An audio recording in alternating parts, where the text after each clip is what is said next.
Nama saya Haji Alaidin bin Aidarus bin Abdul Ghani. Tentu bagi kita jemaah tarekat bagi Aceh, kita kenal dengan, apabila kita berbaiat tarekat, kita kenal dengan istilah silsilah Summa bi mursyidin al-masyhuri Abdul Ghani Ma'rufi di Kampari. Jadi Syekh Abdul Ghani adalah seorang mursyid yang beliau mengambil bai'ah di tanah suci Makkah, dan seangkatan pada waktu itu para ulama-ulama yang ada di Sumatera Barat seperti Imi Canggung, Jamil Jaho, Ibrahim Parabe. Tapi pada umumnya para ulama di Sumbar waktu itu mereka tahasus kepada masalah syar'i saja. Nah, sedangkan Syekh Abdul Ghani di samping beliau mendalami belajar ilmu syariat, juga beliau mengambil baiat tarekat. Jadi waktu Syekh Mudawali ke Padang dalam rangka perjalanannya untuk mencari ilmu dan juga bersilaturahmi kepada keluarga orang tua ayahnya, beliau utarakanlah keinginan beliau untuk berbaiat tarekat. Dan pada waktu itu oleh Syekh Jamil Jaho memberikan rekomendasi, Tuan Mudo, kalau ingin bertarekat pergilah kepada Syekh Abdul Ghani Batu Basubek. Nah, itulah sejarahnya. Hanya Syekh Wali berangkat ke Batu Surakampa, berbaiat di Solo, sampai beliau diberikan irsyad oleh Syekh Abdul Ghani. Setelah diangkat menjadi mursyid, Syekh Mudawali pamit dan mohon izin kepada Buya Syekh Abdul Ghani. Buya, saya kembali ke Aceh, mau bangun madrasah daya dan mau buat suluk-suluk. Nah, jadi ada daya yang sempat belajar ilmunya dan ada suluk-suluk sebagai tempat pengamalannya. Setelah berlalu beberapa waktu, tahun itu datang lagi, Syekh Wali datang lagi ke Batu Basura dalam rangka ziarah. Waktu itu Syekh Wali memang sering juga di Padang karena Ibu Umi Doktor keluarganya di Padang, keluarga mungkin ada kebetulan di Padang, dan bila beliau ke Padang mesti singgah ke Batu Basura. Disitulah perkenalan Buya Syekh Wali bahwa ada anak Syekh Abdul Ghani ini yang masih muda. Ada Buya Syekh Wali mengajak Buya Aidarus, ini siapa? Ini anak saya, kata Buya Syekh Abdul Ghani. Ya Buya, saya ajak Aidarus ke Aceh saja. Waktu itu Buya Aidarus masih belajar pada tingkat aliyah di Payakumbuh. Kata Buya Aidarus, insya Allah Buya, bila saya tamat madrasah aliyah nanti saya akan ke Aceh. Jadi Buya Aidarus meneruskan pendidikannya di Payakumbuh. Yang memang waktu itu terkenal daerah Payakumbuh itu tempat-tempat sekolah agama. Setelah selesai pada tahun 45, Buya Aidarus berangkat ke Aceh. Nah, ya masih program Buya bulan Oktober setelah kemerdekaan. Ini sedikit sejarah ya. Kemudian Buya Syekh Aidarus berada di Aceh Selatan selama 11 tahun, dari 45 sampai 56 bulan.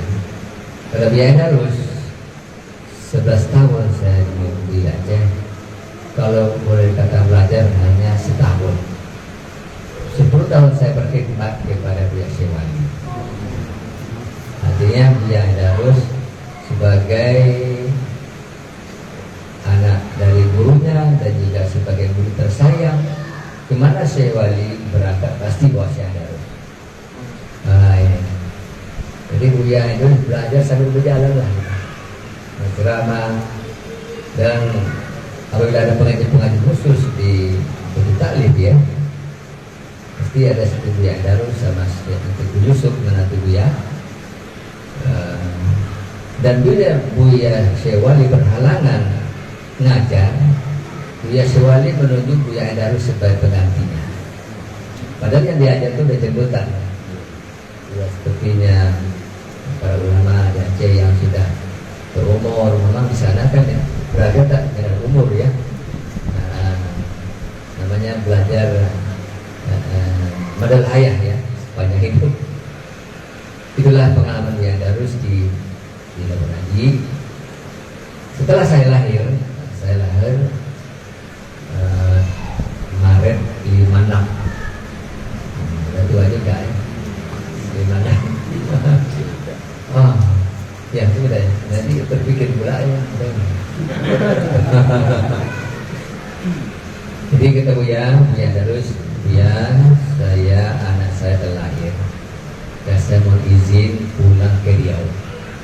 Ya, silakan kata Buya Syekh Wali, kalau kamu pulang ke Riau buat madrasah dan buat suruh-suruh. Pulanglah Buya Darus. Maret saya lahir, Buya Darus pulang. Maka Buya Darus membangun daya madrasah Juli 56. Jadi saya lebih tua dari madrasah Darussalam di sana 4 bulan. Saya lahir Maret, April, Mei, Juni. Darussalam di sana lahir Juli. Ya. Maka Buya Syekh Wali mengamanatkan kepada Darus, kalau kamu bikin madrasah, namakan Darussalam. Jadi itulah nama Darussalam Labuan Haji, juga Labuan Darussalam Batu Kesuran. Dan itulah perjalanan waktu ya, Buya Syekh pulang membangun pondok pesantren. Dan pesantren pertama itu di daerah Batu Kesuran. Namun pada itu ada proyek PLTA, maka pada tahun 95 pindah ke daerah baru sekitar 25 kilo dari tempat pertama. Mungkin sebagian kita sudah pernah ke sana. Dan Buya Darus berdasarkan wasiat beliau, di mana pesantren pindah, saya pindah ke sana. Sebab sebelum beliau meninggal wafat juga sudah ada rencana proyek ini, dan beliau sudah menyiapkan lahan di tempat rencana pemindahan itu. Kalau tempat yang pertama luasnya 1 hektar, tempat baru luasnya 32 hektar. Jadi alhamdulillah sebagai perkampungan di situ. Dan Buya Darus dipindahkan setelah 6 tahun beliau wafat. Jadi banyak juga bertanya bagaimana kondisi Buya Darus. Ya, saya sendiri yang angkat beliau itu utuh badannya. Jangan ke badan, kain kafannya juga utuh. Kami berlima angkat, siapkan kotak peti, kemudian kami angkat. Kami mengira waktu itu kalau 6 tahun itu sudah berupa tulang belulang. Kami merasakan akan mengumpulkan tulang belulang. Ternyata berbeda. Setelah kami buka papan yang lahat, ternyata melihat ada beliau membesarkan. Kemudian kami tambah palu dengan kapan yang baru, lalu dikunci dan dipindahkan ke tempat pesantren sekarang.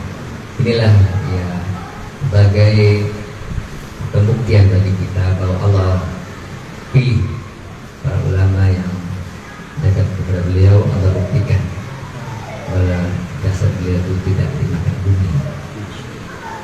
Kalau bisi saja setahun habis ya. Ini Allah Ta'ala berfirman.